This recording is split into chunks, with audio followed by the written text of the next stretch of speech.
Hello and welcome along to the On the Whistle podcast. I'm your host, Zayn Nabbi. And today, boy oh boy, we can't wait to get the braai started. But before we do that, we have to talk about a few nights ago when we were in London with the creme de la creme of African football at the Best of Africa Awards at the Londoner Hotel, right in Leicester Square. People who earn way too much, have way too much status than me, were all there.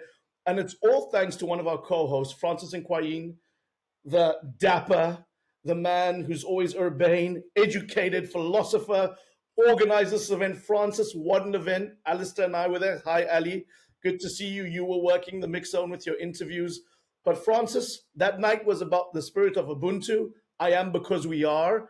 And I just want to say, amazing that you had the likes of Fatma Samora, FIFA Secretary General. You had the likes of Mikel Antonio, Mama Burner Boy's mom, who was there giving the keynote speech. I mean, so many highlights. Sir Mo Farah was there. For you, what was your takeaway for that night? Because this is your 11th year of running that. How did you find it? Thank you, Zayn. That was nice. I think highlight of the night was seeing the family together. So I saw Alasdair, I saw yourself, I saw Courtney. We even got to take pictures. So that's a rarity. But all in all, to be serious, it was truly humbling. The spirit of Ubuntu, like you rightly said, is what informs everything we do.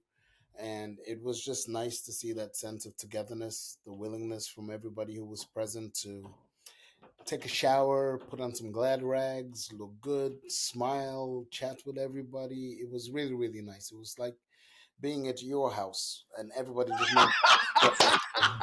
A little nicer than Zayn's house, I've got to say.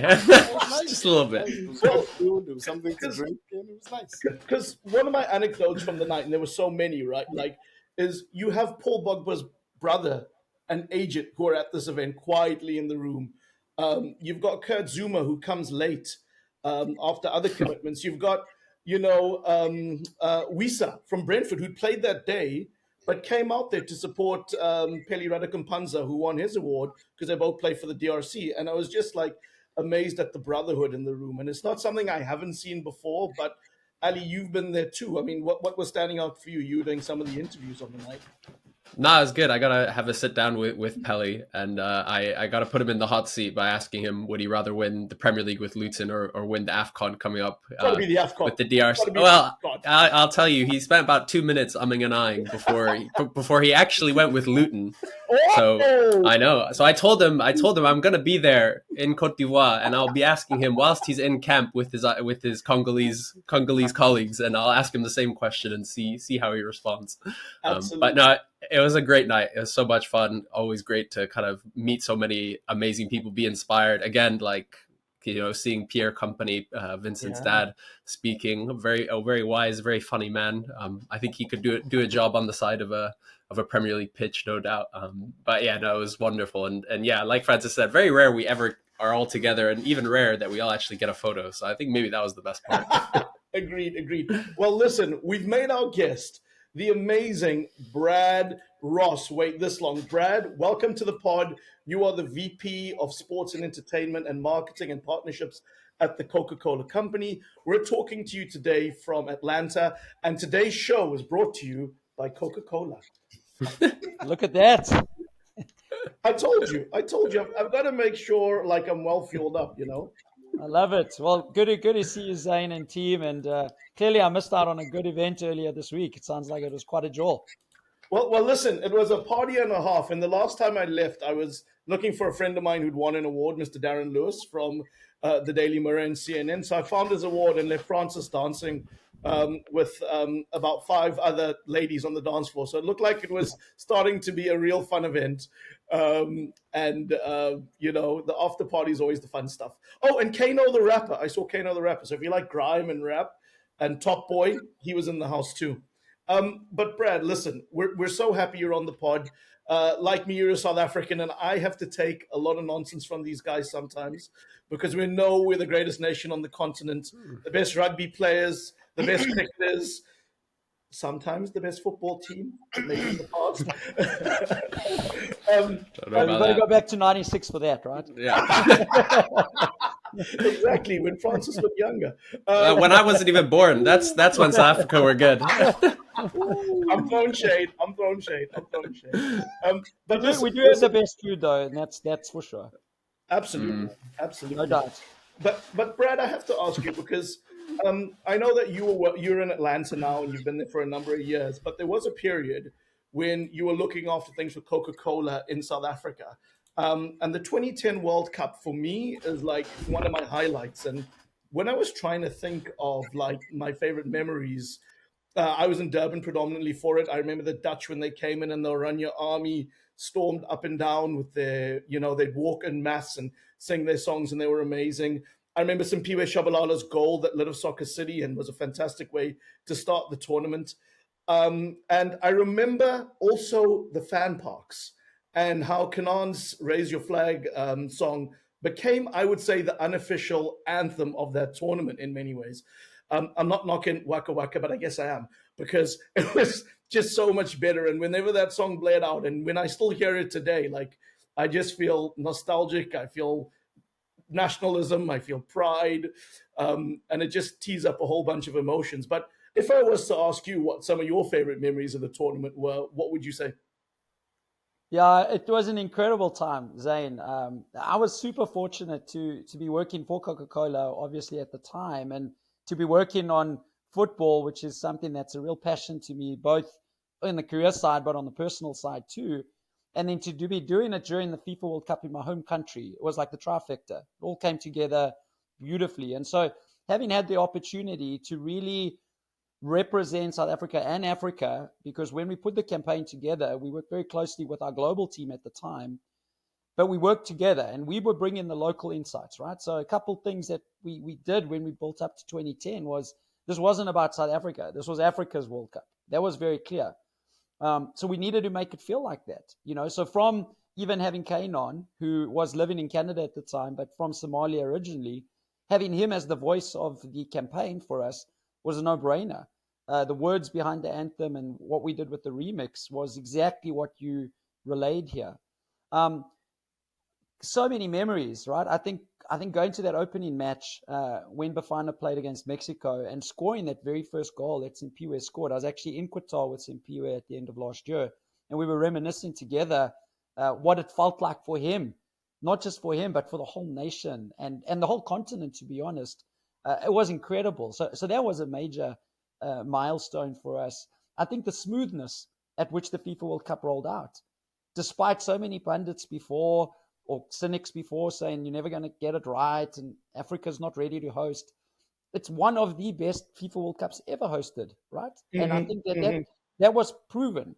The hospitality, the Ubuntu that mm-hmm, was rife during the time, the gees, the spirit, the vibe, the mm-hmm. patriotism. I mean, just seeing the nation come together again was just something incredible. And I think, Madiba said it in 95 during the Rugby World Cup.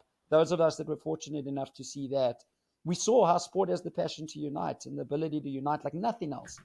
And we saw it again in 2010. I think the country was galvanized, it was one, and it was beautiful to see. And then when Bafana went out, following Ghana then, Bagana, that was amazing, and then following them as our adopted African brothers to Yeah. hopefully make it as far as they could. It just showed again what the continent's about and the spirit of the game. And I think it manifested itself beautifully on so many levels during 2010. And so it's a real highlight for me professionally, personally. It's just one of those times that was amazing. Yeah, and one of the goals of our pod is to be Pan African, right? So I remember great events being staged in Russia and Brazil before that. And the Vibrant World Cups, if you ever have the privilege of going out, are fantastic. I sadly miss Qatar. But just like we got behind Ghana, I think a lot of us on the continent got behind Morocco. And I know, Francis, you've been to a lot of these events, hobnobbing in the suites where they might or might not serve alcohol. I don't know. But when you look at South Africa and that World Cup, what were some of your takeaways? Like Brad was saying, this was Africa's World Cup. No, it was, and I love the way you just described it because for those of us who are looking from the outside in, and outside here, I mean when we were carrying national flags. I'm a Cameroonian, and Cameroon was participating in the World Cup. But I remember even Puma doing this thing about the Africa kit, where they all had this third kit. It was like brown with like the like a sky blue top with the horizon in between the two fading into the shorts, and they did a reveal or something here in London. I remember going down there with Eto and Asamoah Gyan, like a whole bunch of African players, and it was truly. You had Aaron McQuain. I remember really clearly, like he was leading that effort, and maybe I think it was like the week before the World Cup, or the month before, he got the key of the city of London, and I attended that event with him, and he kept saying this thing to me that we were really proud of South Africa, but this is Africa's time, and really was this true spirit of we're not doing this just for our country, we're doing it for our continent, and we are all a part of its success. And there was such pushback in the press, like Brad was talking about, like such negative stuff around, oh, the crime rate in Joburg, and oh, would you really want to travel out there, there are carjackings, there's this. And there was a whole group of us who were still so intent on going, and people felt so welcomed, people felt so proud, and like you rightly said, and this happens time and time again. I think we have a unique position as a continent where we're probably the only continent where our nation might get kicked out, but we're quick to turn our support to another nation that comes from our geography. And we saw that again in the most recent World Cup with Morocco. Again, Cameroon came and underdelivered, but we're very used to that now, and we turn to the next. We go, who's next? Who's better than us? But that spirit, I think, is unique to our continent, and it's nice to see. I think over the years we have seen your professional house, Coca-Cola, in some way tap into that spirit really nicely, and so sometimes we feel particularly connected. But my memories of South Africa are precisely that. It felt very, very African. It really felt like we were at home, whether it was the music, whether it was the football. There was something truly magical about 2010. And it actually inspired the Best of Africa. It was one of the great founding pillars because of that fraternity I saw amongst the players. Mm. I then was motivated to say, okay, can we recreate this year after year where we get together and we kind of forget our national hats and we just put on this Pan African one and we bond and over food? Because again, the food wasn't too bad in SA. The best, the best. Well, listen, we're on the braai here, so I wish I had boerewors, steaks, chops, some pork rashers. I don't have them right now, but I have my Coca-Cola. And Brad, we'll talk to you a little bit more about your role in a second. But I'm led to believe that Lucas Radebe is one of your heroes. He's obviously a South African and Leeds icon. Was a man Nelson Mandela said was his hero for all that he'd done on the field for Bafana over the years of his service. Why is it that you hold Lucas in such admiration? Zayn, they often say you shouldn't meet your heroes because when you do, you're often underwhelmed or disappointed. With Lucas and with Roo, it was the opposite. He is such a good human. And I had the privilege of working with him, right? He was a Coca-Cola ambassador for a long time. In fact, we had when I really got to see the person he was in 2008, we hosted something called My Coke Fest, which is, if you remember, it was all the rock bands from around the world coming to South Africa, and it was a big party. Yeah, it was great. awesome. And one of the bands that we had were actually called Kaiser Chiefs. You may know of them. And it was so interesting because Kaiser Chiefs are a band from Leeds. And I was speaking to the one of the lead singers there around the inspiration for the name. And at the time, Roo was captain in Leeds, and they actually came out to the pitch to Ellen Road at the time, and they had asked Lucas about calling themselves the Radebes. And he was like, no, but thank you. If you want to maybe call it Kaiser Chiefs. And that's where their name came from. And so what was amazing was during the press conference, we had the bands and then we had Lucas there. It was a moment of magic having the Kaiser Chiefs on stage and Lucas together. And then, we worked with Lucas on a number of things, grassroots development. We ran Coca-Cola Football Stars and Copa Coca-Cola, which was all about giving access to football to the kids, not only in South Africa, but across the continent, bringing them to South Africa to play before the FIFA World Cup and the FIFA Confeds Cup. And you could see that Lucas was so much more than just a celebrity and celebrity status. He actually took time to give back. And I think that's something about him that resonated for me. It's not just talk, it's walking the talk. And so huge respect for him, not only as a captain and an amazing player of Bafana, but just so much more as a human and something that I think a lot of us can look up to as a role model. Absolutely. And I'm going to flick it over to Francis in a second. But if I'm correct, Brad, you're an Orlando Pirates and Tottenham fan. Give us the backstory on that. If Francis is a Man United fan, Alasdair's a long-suffering Blackburn fan, and I'm a Coventry fan. So you got. So we're all in good company. That's what you're saying. Yeah, you're in long-suffering company. Well, Francis is short-suffering, but the rest of us long-suffering. So I'll start with Spurs, but Francis, you only know a decade of hurt as a Man United fan. That's all I'll say. Come to us when you've got 125 years of suffering. Spot on, Alasdair. Spot on. In fact, my whole life. So the reason I support Spurs, they toured South Africa in the 60s, back when they were good, or at the top of the game. And my dad went out and watched them. He was a big football player, and at the time when they toured, he went and he watched them. And so I inherited Spurs, like a lot of us do sometimes through our fathers. I inherited the love of Spurs through him. It's like being in a bit of an abusive relationship because you keep coming back for more, even though you're not winning anything. But it's the joy of being a passionate, loyal fan, right? And I think that's something that's stood by me for a long time, and I will continue to be a Spurs fan through the highs and the lows. And I think that's where you see the true fans come into being. So long suffering, but super passionate, and absolutely love everything about Spurs. And it's a fond reminder for me. My dad has passed, but it's a fond reminder of some of the good times that we spent together. And again, how football as a sport and a passion can unite.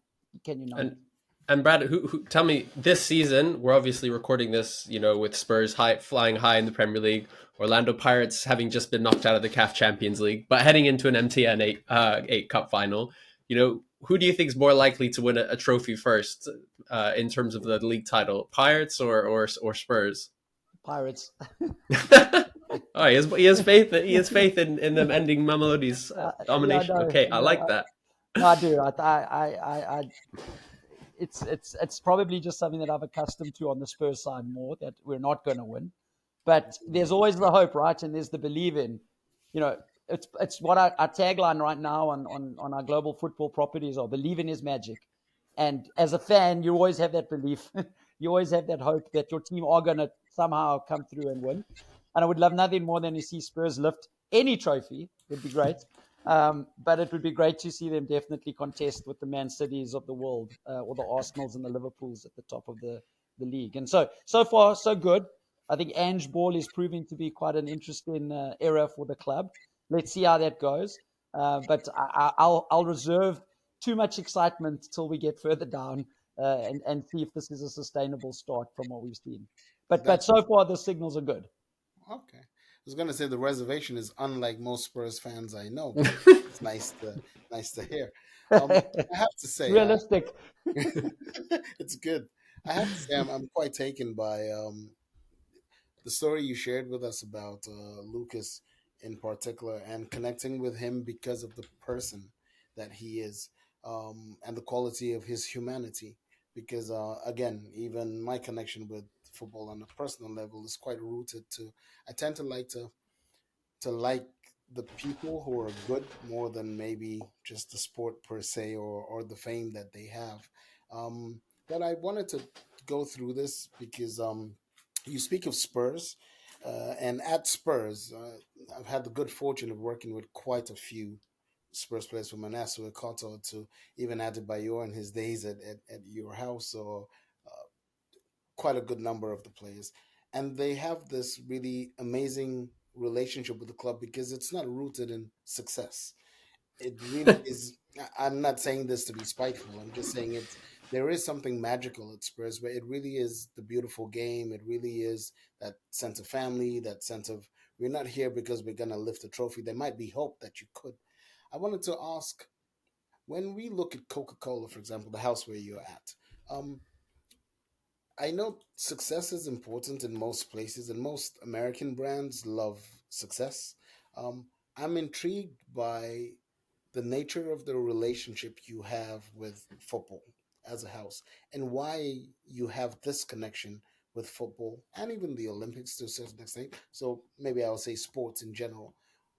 What's the synergy you guys see behind the connection between maybe not a particularly let's go drink and get fit drink, but this connection with sports? What is it for you? It's a great question, Francis, and I think we've been with the Olympics in LA 28. We will be 100 years with the IOC. It's the longest standing global sports partnership, uh, which is amazing, right?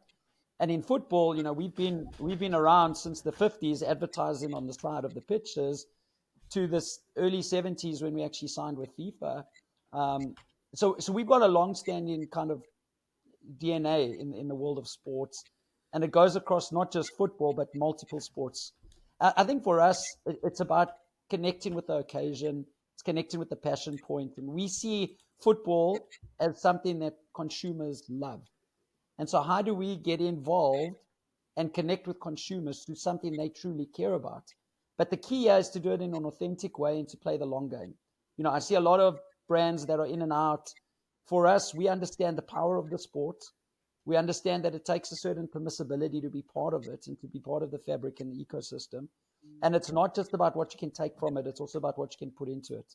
And I think that's been a big piece of our DNA in the football world, particularly, is not only looking at it, to your point, as obviously driving the brand and driving the business through those moments of consumption while you're watching or enjoying the sport, but it goes deeper than that into what we can give back and how we can be part of the growth of the sport on all levels, from grassroots development to what we've seen in the women's game now, to the higher echelons of the men's teams and the sponsorships from that perspective. So it is the beautiful game. It is the world's game without a shadow of the doubt. It is the most viewed, loved, watched sport in the world by far. And so there's a number of natural connections on there. But again, for me, it's not just about what you can take out. It's about what you can give back, how you contribute to the ecosystem. And from there, I think that's where you start to build the right, authentic connections with the sport versus just using it as a badge value approach. I like that. That's good. And it's nice to hear it come from somebody like you because we can only guess that looking from the outside in. And it's really nice to know that these feelings are that deep and that rooted within. But speaking about like building out in the game, we saw your participation and support for. We just had Madam Samora with us on Sunday evening, and we had a long conversation about the growth of the women's game, for example. And in no uh, short terms did she share with us just how proud she was of the relationship she has with Coca-Cola, or that was being forged with women's game with Coca-Cola. How do you see the women's game growing? I mean, it'd be nice to know how you see the next maybe 20 years of the women's game. Do you think it would overtake the men's game, garner maybe just a little bit more respect from the men's game, earn a little bit more money? How do you see it growing? Francis, I think that the women's game is going from strength to strength. And if anything, if the FIFA Women's World Cup this year showed us, was an inflection point to just how fantastic uh, the women's sport is, how competitive it is, and how you can enjoy the game just as much, if not even more in some cases, as watching a men's game. I had the privilege of being in Australia and going to go watch the two semi-finals and the finals, seeing the work our teams did on the ground, seeing the work FIFA did, seeing the work the other sponsors did, was heartening to see. It's the first time you had 32 teams competing. The prize money, while it's not where it needs to be, was increased. And so I think there's progress. And that's what gives me hope, is it's a continual progression of getting to where it needs. Can it get there faster? Yes. Should it get there faster? Yes.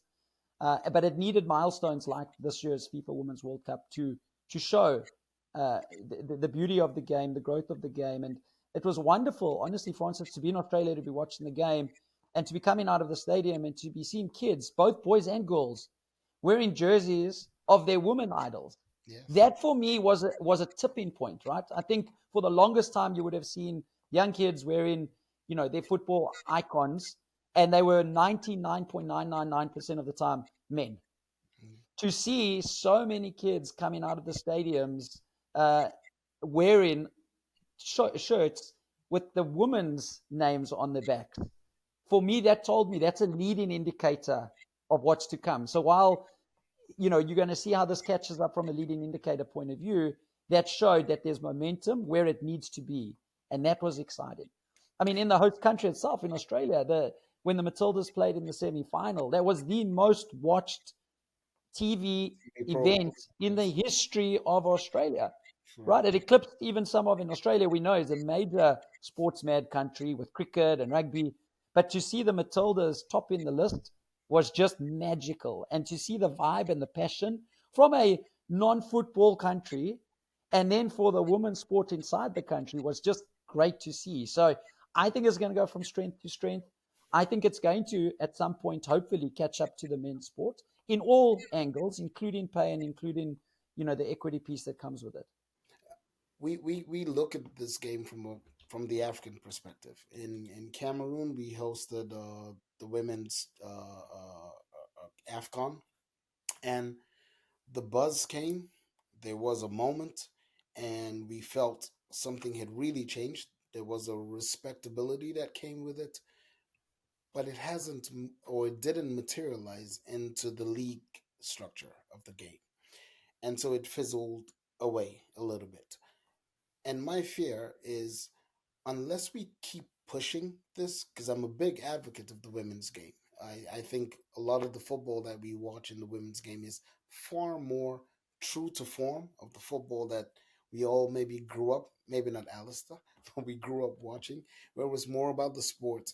It had a lot more entertainment to it, less of the, maybe I'm old school, the dives and the acting and all the football feels a little bit pure to me. But my fear is, beyond these landmark moments, how do you, as an individual, as a fan, as a person who's also maybe invested in the sport, how do you see it trickling down from these bright light moments to these dimmer corners, like the leagues, like the respected at school level, for example, where a father is okay, and actually not just okay, excited enough with buying the kit that the daughter needs at 6 years old to be able to play the game just for fun, at least at that stage. Because I know in my country, for example, we still have these stereotypical uh, baggage that we carry with the women's game, whether it's around um, sexuality. We have these misplaced jokes and remarks about the women who choose to play the game. Um, how do you see us tackling these kind of issues? I'm sorry if it's a little bit heavy at 8 p.m. at night. No, look, Francis, I think it's a good question because, I think it's a combination of factors that have to happen. On the one hand is you need big milestones like a FIFA Women's World Cup that has the reach, the viewability, and almost the permissibility to see, wow, look at these women on the world stage playing incredible football, where millions and billions, actually over 2 billion people tuning in to watch. So you need that. In some cases, you need that little bit of a milestone moment to generate that. That's the one end of the spectrum. I think on the other end of the spectrum, I think it's about allyship in whatever component that comes from. And, we ran a DE&I summit during the FIFA Women's World Cup where we actually called it level the playing field. And it wasn't about changing the game, but about changing and leveling the playing field. And so whether it's women's football in certain countries, or it's gender equality in the workplace, or it's physical or mental abilities that come with it, or disabilities, it was all about trying to level the playing field and how we can be allies in that moment. And I think that's the small steps that those of us that can should be taking. So on the one hand, you have the pull factors with the big events, the big moments happening. And then I think you need the push factors, the everyday things that are going on where you can actually become allies to that. And I think it's a combination of those. It's baby steps and big steps in parallel that will hopefully start to change stereotypes and move the needle forward. And some markets or some countries is going to happen quicker than others. I think that is what it is. But we have to make sure that we're not giving up, we're progressing. And even if it's small progress, at least it's progress that we have to be looking at. And I think for all of us, how can we be allies to that is a question that, we left Australia having and posed to each of us. And I'll pose it to you guys too, is, in your positions that you have, how can you be allies for whatever it is that we're trying to build? And whether it is women's football or other DE&I initiatives, I think that's a question that, we'll put onto the table for all of us to take forward as potential allies. He's flipped the script, guys. He's turned into the interviewer. I'm going to pass the ball to Ali to save the day. No, but I think Brad, what you're saying is really interesting in terms of those inflection points and what they allow us to talk about. I mean, we had a similar thing in a smaller context with the women's AFCON last year, where I went to and covered it for the podcast as well as a freelancer, and seeing the amount of interest that was kind of drummed up, especially from a South African perspective, seeing Banyana win. And, we were lucky enough to speak to Tembi Hatlana and Desiree Ellis before the tournament and things like that. And, I've kept up, we've interviewed Desiree a few times now. But yeah, and I thought it was really interesting kind of trying to build that momentum from just the women's AFCON and being like, how can we cover women's football in a more sustainable way from our perspective as kind of a media outlet and in a way that it kind of, sustains that energy and that kind of passion that spikes so highly at the World Cup. We're talking a lot about the World Cups, your experience in 2010 and the Women's World Cup this year. But this has also been a very big week in terms of men's World Cups, in terms of the news. Obviously we've seen that the World Cup in 2030 is not only going to be awarded to kind of Spain, Portugal, Morocco, but also the first 3 games will be played in Uruguay, Paraguay, and Argentina. And likely 2034 might go to Saudi Arabia. It's not as confirmed, but from your perspective, I just want to hear, what are your initial thoughts on that 2030 World Cup from a Coke perspective? Like, how do you respond to that? World Cups have never been more than 1 or 2 countries hosting at major tournaments, aside from kind of the Euros gone, and suddenly you've got not just 2 countries, you've got 3 countries, you've got 6 countries and 3 continents. How do you respond to that as someone who works with a company that is so intertwined with the World Cup? So I'm smiling because I'm thinking of two folks on my team, someone who leads operations and someone who leads marketing. So the operations person is like, oh my gosh, now we got to do this over 3 continents, 6 countries. So the operations gear kicks in. How do we do this? But on the marketing side, I think it's reflective of where the game is going. It is the world's game. I love the fact that they're rotating the confederations now. I love the fact that because it's the centennial FIFA World Cup, they're going back to the roots and where it really started. So having it in Uruguay, I was at the stadium last year where the very first FIFA World Cup kicked off. And it was just, you walk in there and it's hallowed ground. You just feel it. It was my first time in Uruguay. I'm not Uruguayan whatsoever, but you just walk in there and you're like, there is history here. So there's a beauty in that FIFA are actually taking one of the games to where it kicked off and where it all started. I think that's amazing. And then, I'm going to sound very biased here, but the fact that it's coming back to Africa and you have Morocco on the table is amazing. I mean, it's fantastic. I think Morocco can now, take what South Africa did and take it to the next level in 2030. So that's amazing, And so I think that we're going to see how a 3-country FIFA World Cup plays out in 2026 with the US, Canada, and Mexico. We're starting to obviously put a lot of planning into it. We've got our team structure set up and we're thinking about that one. The next one is going to be another one to get our head around. I mean, the reality is it's 3 games in South America. So I think it's going to be more challenging for FIFA, to be honest, in terms of those teams that are going to play there. How do they get them there? Then they play the first games. Then they come back to base camp where Morocco or Spain or Portugal. But whereas the teams that haven't had to play down there, so there's going to be a little bit of how do we figure this out? But on paper, I think it's great. I think it's fun, it's innovative, it's new, it's different. And I think it's fantastic that they're doing that. And then 34, as you said, it's going to rotate, and it's really between AFC and OFC to then put forward their member federations that want to, bid for it. And we'll see how that one plays out. But it's nice to see the game being rotated across confederations to give them all opportunities to be part of it. So I'm quite 100%. excited. I mean, there's still a way to go, and we've got to get, and 26 is just going to be massive. But I'm excited that, we already know where it is, who's the hosts, and starting to think about that too. And then, again, coming home to Africa, Morocco, love that. Absolutely love that. Like you said, the operations guys, they can figure out the kind of difficult details. That's for them to decide, The other thing I wanted to speak to you about, you're talking, how important it is to bring kind of the World Cup to every quarter of the world. And, we think that's so important. And again, can't wait for, that World Cup coming to Morocco. But one of the things that I've always found kind of interesting, and particularly from perspective, having grown up in Kenya and kind of a quote unquote, I guess, fringe country when it comes to football, and then moving to the UK, kind of in many senses, the heart of where football is, both, historically and in the present. One of the things that's always struck me a bit strange that Coke do with the World Cup is the trophy tour. And I kind of wanted to get your read on it in terms of kind of what is it, but then also what is the kind of underlying purpose of why Coke does that and why you guys take the trophy kind of all around the world. Do you want to tell us a bit more about that?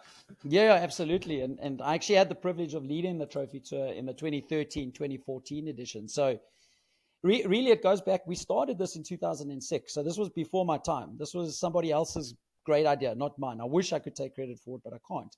But the FIFA World Cup is probably the most notable and the biggest signal of world sports. I think it's the most symbolic trophy that there is. I mean, I don't think any other trophy in the world can compare. And so at the time, both FIFA and Coca-Cola decided, can we take this trophy and give people around the world, they would not necessarily have the opportunity to see it. And it's grown ever since then. And so between Coke and FIFA in 2006, the idea was, how do we take the trophy to all the federations around the world? And that was a pipe dream at the time. I mean, if you think about it, you're taking this trophy to 200 plus federations around the world. And how do you even do that? And so the first one in 2006, it went to 26 countries. It was, we used a commercial airline to do it, which was quite a mission, as you can imagine. And you got carnets and all of that that's playing into the mix. And then 2010 came around, and we had an idea. Back to the beginning of this conversation where we said this was actually Africa's World Cup, not South Africa's World Cup. Said, well, wouldn't it be cool to take the trophy to every country in Africa? And we went for it. And we got to 52 of the 54 countries across Africa. Amazing. And you see there, Alasdair, why you do it. The passion, the experience. You see these youngsters coming out and the glint in their eyes.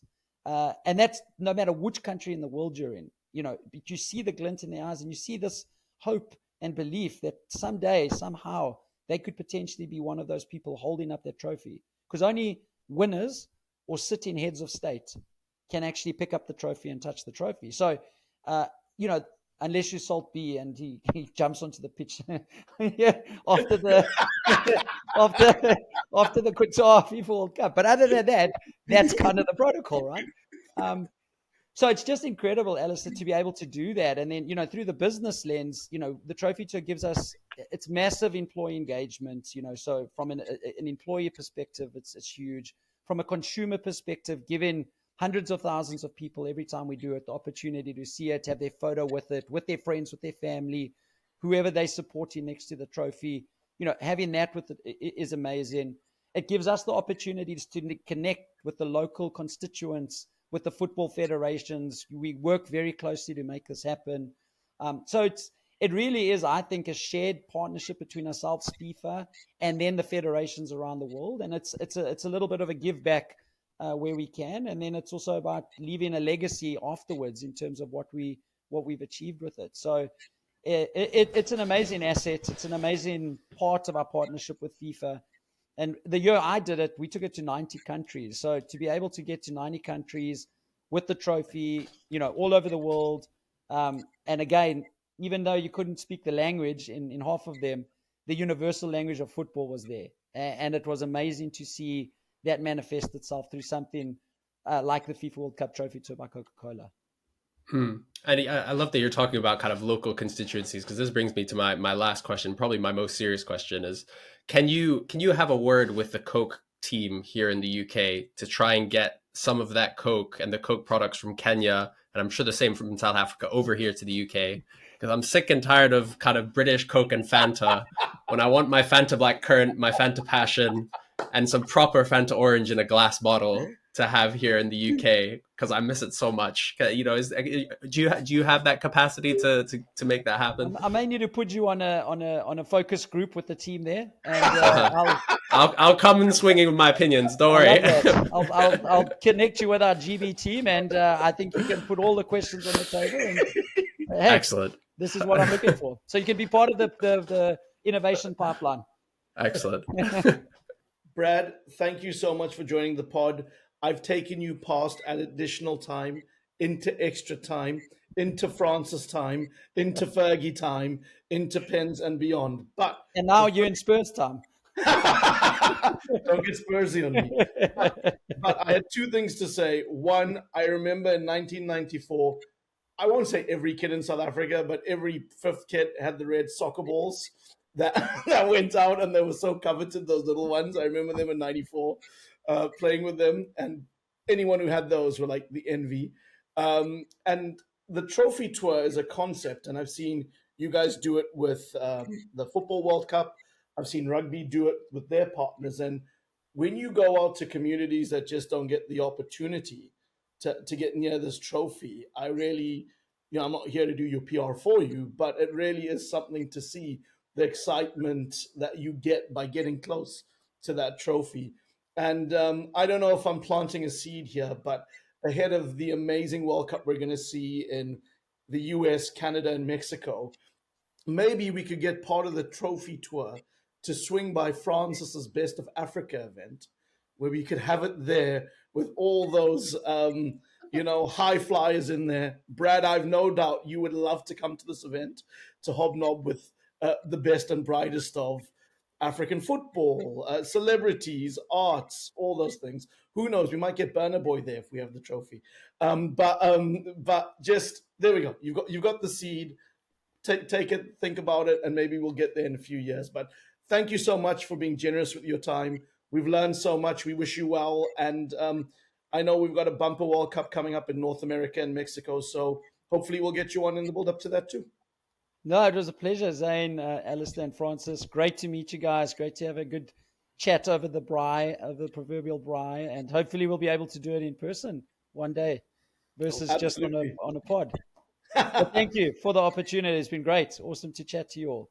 No worries. And for those of you listening out there, please leave a rating. Please leave a review. It helps people find the show. It makes Francis feel good. And, let us know what you think about our new